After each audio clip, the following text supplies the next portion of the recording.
Jurassic world series की सबसे बड़ी बग यह है कि हर बार दिखाई देने वाला शीर्ष शिकारी मोजासोरस वास्तव में डायनासोर नहीं है। आजकल हम जिन डायनासोरों की बात करते हैं वे मुख्य रूप से मध्य युग के सरीसृप वर्ग के जानवर हैं, जबकि मोजासोरस मांसाहारी समुद्री सरीसृप है जिसका सिर बहुत बड़ा होता है, मजबूत मगरमच्छी शरीर, नुकीले दांत और बाहरी रूप से फिन वाले मगरमच्छ जैसा। ये क्रेटेशियस काल के मध्य और अंतिम काल में दिखाई दिया और डायनासोर के साथ ही विलुप्त हो गया। इसलिए फिल्म में डायनासोर के साथ वैज्ञानिकों द्वारा इसे जीवित करना उचित ही कहा जा सकता है।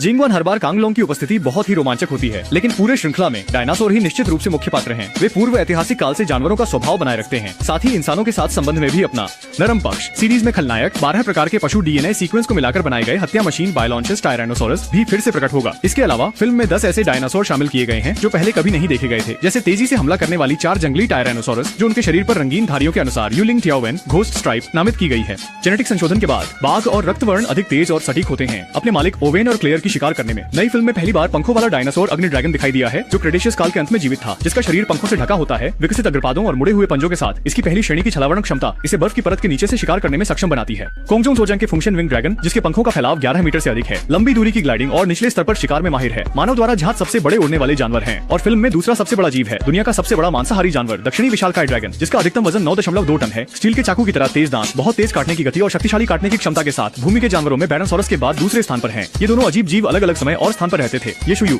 राजा से नहीं मिलता, लेकिन जुरासिक सीरीज के तीसरे भाग में 2 भूमि के शासक अंततः आमने सामने भिड़ सकते हैं। जुरासिक पार्क में इधर उधर कूदने वाले रैप्टर वास्तव में असली लोग निभा रहे थे। हालांकि एक एक करके वास्तविक रूप से रैप्टर की स्थिति का पुनर्निर्माण करना, फिर अभिनेता को सूट में छुपाना और रैप्टर की हरकतों की नकल करना और पूर्वाभ्यास करना। इसलिए फिल्म में जीवंत रैप्टर वास्तव में इंसान हैं जो कूद रहे हैं, लेकिन इसी फिल्मांकन तरीके ने अभिनेता और दर्शकों को और अधिक वास्तविक रूप से उपस्थिति का अनुभव दिया। 1993 में जब जुरासिक पार्क ने वैश्विक स्तर पर धूम मचाई थी, से लेकर इस साल के जून के 10 तारीख को जब जुरासिक वर्ल्ड 3 रिलीज हुई, इस सीरीज ने दर्शकों को अनगिनत धड़कन भरे क्षण दिए और फिल्म निर्माण के दृष्टिकोण